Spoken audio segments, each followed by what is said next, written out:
اهلا وسهلا بكم محب ومتابعي ومشاهدي قناه ابسط فكره. اتمنى تكونوا بخير جميعا وتكون فيديوهاتنا اللي فاتت بتنال اعجاب حضراتكم، ولو فيه اي تعليق اي كومنت اتمنى حضراتكم تكتبوا لنا. اتمنى كمان يعني يكون كرم من عند حضراتكم انك تكتبوا اي كومنتات او اي تعليقات على الفيديوهات. الكومنتات دي بتساعدنا كتير وبتساعد في انتشار الفيديو. اي كومنت يعني نكتب اي كلمه، نكتب اي راي، نكتب لو في اي استفسار، نكتب البلد اللي بتشاهدونا منها، يعني كل ده هيساعدنا جدا في انتشار الفيديو. النهارده معانا موتور بتاع مروحه. المروحه دي الموتور ما كانش عايز يشتغل خالص، دي نمره واحد. نمره اتنين، الشكوى اللي الناس بتشتكي منها ملحوظه في الموتور ده وهيبقى علاجها باين وهنفهمه كلنا مع بعض. الناس اللي بتسال بتقول عندي المروحه لما يعني اخلي المروحه مايله شويه لقدام تشتغل بشكل كويس، لما تكون مايله شويه لورا ما تشتغلش، لما تكون واقفه ستريت ما بتشتغلش. لازم اميل المروحه حبه لقدام، لازم اميل ورا حبه لورا عشان تشتغل ويبقى كويسه ويبقى صوتها كويس. في ناس تاني بتقول ان اول تشغيل لازم احرك ريشه المروحه باي جسم او باي مساعده خارجيه وبعدين المروحه بتشتغل زي الفل، لكن اول طلعه للمروحه بتبقى بصعوبه ومش بتشتغل على السرعه الاولى، لازم تشتغل على السرعه الثالثه وبعدين ارجع للسرعه الاولى. هنشوف العلاج بتاع الكلام ده كله النهارده معانا في الموتور اللي قدامنا دوت. اول حاجه عشان نبقى مستوعبين موضوع ان المروحه لازم اميل المروحه لورا شويه عشان تشتغل او لقدام شويه عشان تشتغل، ده السبب الرئيسي فيها البوش اللي احنا شايفينه دوت. لو احنا ركزنا في الاكس دوت، التصوير لو جايب معايا، بصوا يا جماعه شايفين نسبه البوش اللي موجوده؟ نسبه البوش اللي موجوده دي كبيره جدا، ودي السبب ان المروحه لازم اميلها لقدام شويه عشان الاكس ده ياخد وضعه الطبيعي عشان تشتغل، او العكس تماما اميل المروحه لورا خالص عشان تشتغل عشان الاكس ده يرجع لوضعه الطبيعي برضه. هنشوف علاج الكلام ده وهنفهم مع بعض يعني ايه المروحه لما تميل لقدام تشتغل ولما تبقى واقفه ستريت ما تشتغلش. يعني ايه ان الاكس ده فيه نسبه بوش هي اللي مؤثره على التشغيل بتاعه. هنفكه دلوقتي مع بعض وهنفهم بكل سهوله وبكل بساطه. الموتور زي ما حضراتكم شايفين مربوط بالثلاث مسامير دول، ادي الثلاث مسامير اللي رابطين الموتور. هنفك الثلاث مسامير ونرجع مع بعض نشوف هنعمل ايه.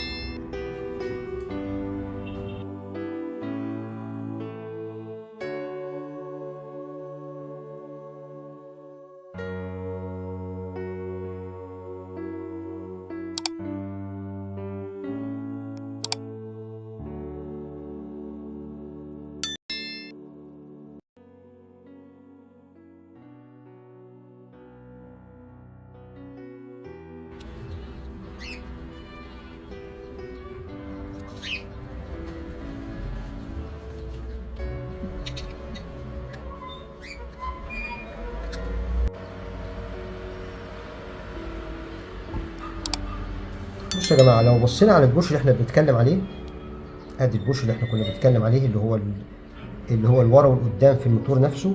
لو بصينا هنا هنلاقي ان الاكس ده لما يكون طالع لقدام اول عيب هيتم او اول مشكله هتقابلنا، الاكس اللي ورا دون المشرشر ده او السنون مش هتوصل بالترس الخاص بدوران المروحه.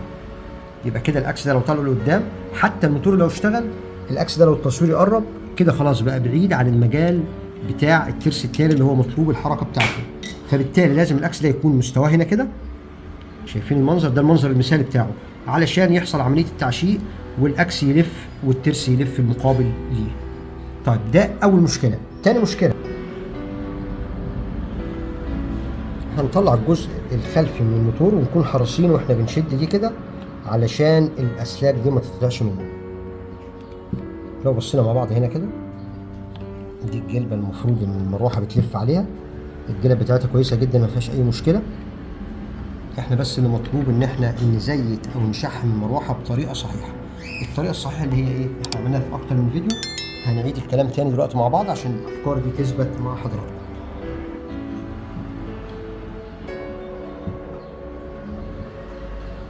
ادي الجلبه اللي الاكس دون بيتحرك عليها،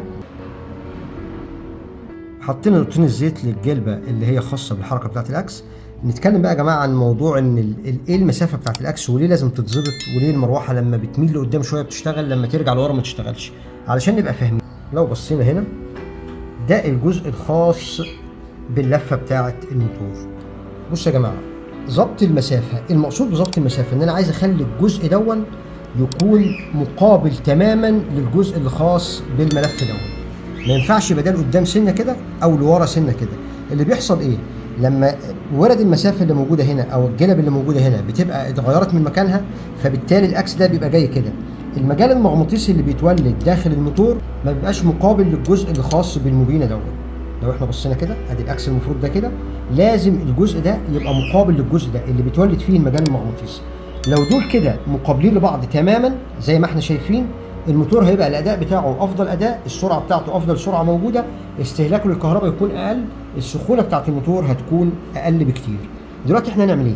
هنجيب ورد مسافه زي دي كده ونبتدي نظبط بيها المسافه اللي مطلوبه ورا وقدام، ونبتدي نزيت الجلبه اللي قدام، ونبتدي نشوف هنكمل نعمل ايه مع بعض.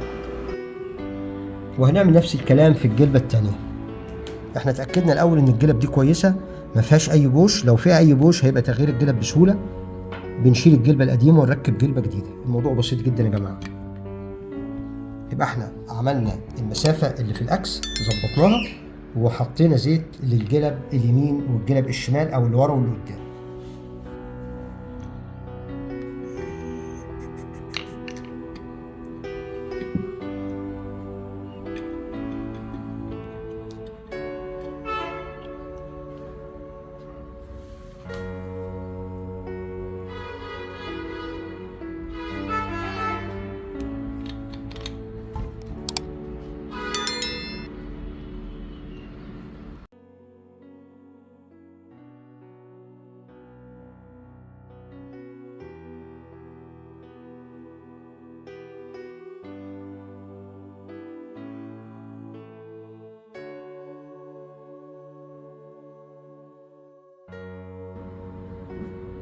نعومه مهوله، البوش اللي كان ورا وقدام كده خلاص اختفى.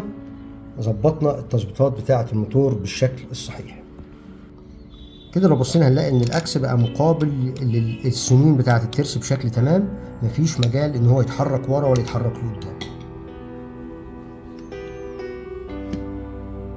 طبعا يفضل خلي نقطتين زيت هنا على الكلام دوت، هو في شحم واحنا بنزود عليه نقطتين زيت مع الشحم.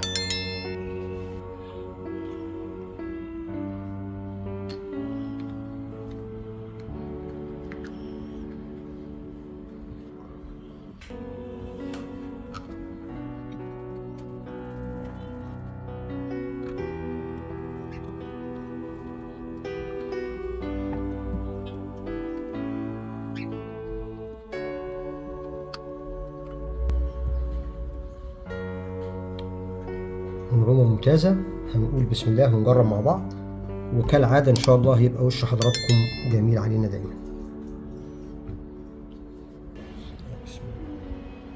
هنبتدي نجرب دلوقتي مع بعض ونقول بسم الله. تمام، معرفش الأكس باين في التصوير هنا ولا لأ. نعومة مهولة، صوت مفيش خالص، يمكن صوته كمان عشان على الديسك فباين صوت زنة بسيطة، لكن هو مفيش صوت نهائي. اتمنى الفيديو يعجب حضراتكم، واللي يعجبه الفيديو يا ريت يتكرم علينا ويعمل لايك، واللي مش مشترك معانا في القناه يا ريت يشرفنا بالاشتراك. شكرا جزيلا، نشوف حضراتكم.